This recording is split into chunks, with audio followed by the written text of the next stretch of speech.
The sky's just got a lot more interesting. Two under 250-gram drones have landed with very different ideas of what a flying camera should be. On one side, the DJI Neo, a compact selfie-friendly quadcopter built for simplicity. On the other, the V-Copter Falcon Mini, a radically designed bi-copter that's rewriting the rules of drone flight with just two propellers. Yeah, two. If drones had personalities, this would be the quiet kid with the straight A's going up against the transfer student with the mohawk and a skateboard. And yes, it's that fun of a showdown.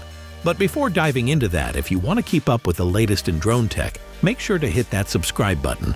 You won't want to miss what we've got coming next. Now let's unpack this matchup. V-Copter Falcon Mini versus DJI Neo.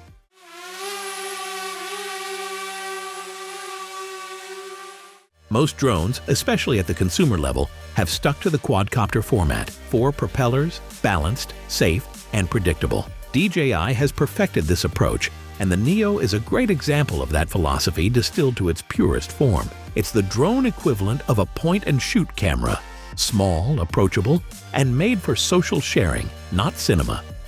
The V-Copter Falcon Mini? It's trying something wild, ditching half the rotors and flipping the script. As a bi-copter, it balances itself using just 2 rotors in a V formation.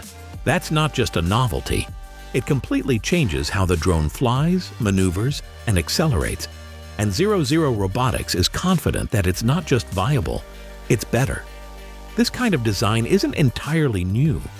The original V-Copter Falcon attempted it in 2020, but its hefty weight kept it out of reach for many flyers due to regulatory hurdles. The Falcon Mini trims all that down to a svelte 249 grams, slipping just under that magic FAA registration threshold in the US, and doing it while looking like it's from 2035. The DJI Neo, true to DJI form, is smooth and intuitive. It's quiet, light, and stable. Flying it is like using an iPhone. It just works. The Neo's camera is mounted on a single-axis gimbal, but DJI's digital stabilization software picks up the slack remarkably well. For most beginner pilots, that alone will feel like magic. However, the Neo does feel its size in the air. Its top speed isn't thrilling, and it's not built for wind. Anything stronger than a breeze starts throwing it off balance. It also caps out at around 18 minutes of flight time, which isn't terrible, but definitely not best in class. The Falcon Mini brings something else entirely to the table. It promises, and largely delivers, on lightning-fast acceleration and unmatched agility. Thanks to its tilt-rotor mechanism, the drone can perform sharp turns, quick pivots, and even upside-down flight when equipped with the optional reverse flight kit. Is that practical for cinematography? Not really. Is it absurdly fun? Absolutely.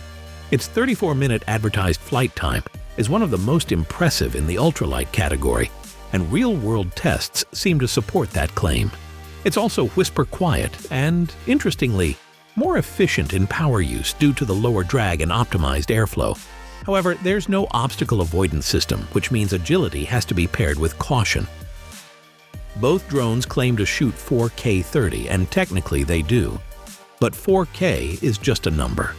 The DJI Neo's footage is stabilized nicely, and DJI's color science gives you decent-looking shots out of the gate. But the image processing is aggressive. Details get smeared, grassy textures shimmer unnaturally, and flare control can be hit or miss. It's good for social media, less so for serious footage. The Falcon Mini brings a more pro-level approach. A 3-axis gimbal keeps footage smooth even in motion-heavy shots, and it offers 2.6K at 50 frames per second for a bit more flexibility. It lacks follow-me modes, but it does include orbit shots and a solid zoom-out feature. The image quality? Early impressions suggest cleaner, more natural processing and better stabilization during fast maneuvers. For creators looking for cinematic movement, that makes a difference. Using the DJI Neo feels polished but somewhat limited. The drone features on-body controls for its 6 quick shots, such as droney, circle, rocket, and multiple follow modes, which is genuinely helpful. However, the absence of obstacle sensors means you'll need to stay vigilant to avoid collisions, especially when using these automated modes. Additionally, without a real remote, the range and control are somewhat hampered. The in-app joystick control is serviceable, but lacks the precision needed for more complex maneuvers. For serious flight, the RCN3 remote is essentially a must-have. The Vcopter Falcon Mini, on the other hand, comes with a physical remote from the start. While it lacks a built-in screen, it connects to a smartphone, offering a familiar experience for anyone who's flown a drone before. The remote also provides a stronger connection and a longer range, up to 1.5 miles in optimal conditions, which is more than sufficient for most users. Like the DJI Neo, the Falcon Mini lacks obstacle avoidance sensors, meaning pilots need to be cautious when flying in cluttered environments. DJI's Fly More combo for the Neo includes 3 batteries and a charging hub, which extends flight time considerably. The Falcon Mini matches this with its own Fly More combo that includes 2 additional batteries, a charging hub, and a carrying case. However, the Falcon's battery recharges faster, about 34 minutes versus DJI's roughly 70 minutes per battery. And with each flight lasting nearly double that of the Neo, you get significantly more airtime per session.